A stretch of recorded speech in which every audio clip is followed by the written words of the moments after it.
Salut, je suis allé voir le nouveau film Priscilla et je te dis si ça vaut la peine d'aller le voir au cinéma ou pas.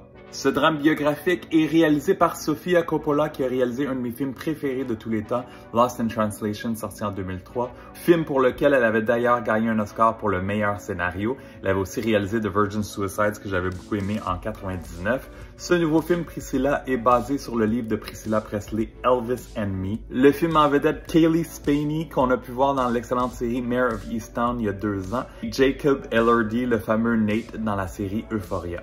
Lorsque l'adolescente Priscilla Beaulieu rencontre Elvis Presley, l'homme qui est déjà une superstar fulgurante du rock'n'roll devient quelqu'un de totalement inattendu dans les moments privés, un béguin palpitant, un allié dans la solitude, un meilleur ami vulnérable. J'avais adoré le film de Baz Luhrmann, Elvis, sorti l'an dernier. Cette fois-ci, on raconte l'histoire du point de vue de Priscilla. Comme les autres films de Sofia Coppola, la bande sonore est excellente et ce ne sont pas des chansons d'Elvis. Dans ce film, Sofia Coppola conserve sa signature. La direction artistique, la direction photo sont parfaites. Les costumes et les décors sont magnifiques. On se concentre vraiment sur les 2 personnages principaux. Dans le film, les personnages secondaires ont très peu d'importance. Au départ, on rencontre Priscilla à l'âge de 14 ans. Cailee Spaeny est vraiment excellente. Tout se passe dans son regard, on croit à sa timidité, à sa naïveté.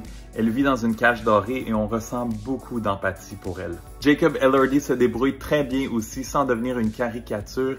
Il est très charismatique. On présente des côtés peu flatteurs du King. Et on aborde très peu sa carrière, on se concentre vraiment sur sa relation avec Priscilla. 2 petits fun facts, Elvis mesurait à peu près 6 pieds et Jacob Elordi mesure 6 pieds 5. Dans la vraie vie, Elvis et Priscilla avaient 10 ans de différence, mais les 2 acteurs dans le film en ont seulement 1. Priscilla est un beau film sur la solitude qui prend son temps. Il manque un petit peu de magie pour en faire un film exceptionnel, mais j'ai beaucoup aimé. Ça dure 1h50 et je lui donne 3 étoiles et demie sur 5. Avant de passer à la prochaine vidéo, oublie pas de t'abonner parce que dans les prochaines semaines, je vais te partager mes critiques pour les films The Marvels, Troll 3 et le nouveau Hunger Games.